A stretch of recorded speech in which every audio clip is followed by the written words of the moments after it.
অভিনয় করো। কি করলাম কি হয়ে গেল ওটাই করতেছে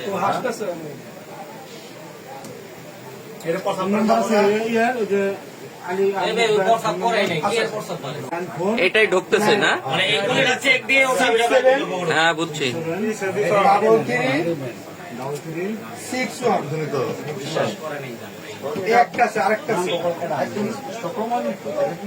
কথা বলে লাভ নাই, অতএব সত্য কথা বলাটাই প্রত্যেক উত্তম। তবে অনেকবার খালি এটাই বোঝানো হয়েছে যে তুই সত্যটা বল।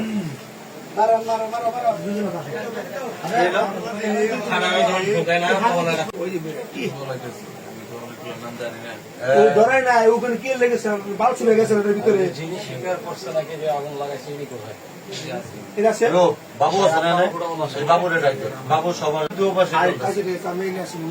থাকলে মামলা পুরো মধ্যে সাক্ষী লাগায় আগুন ধরানোর জন্য রাত পরে কর্তৃপক্ষকে জানাবো, কর্তৃপক্ষ কি ডিসিশন দেয়।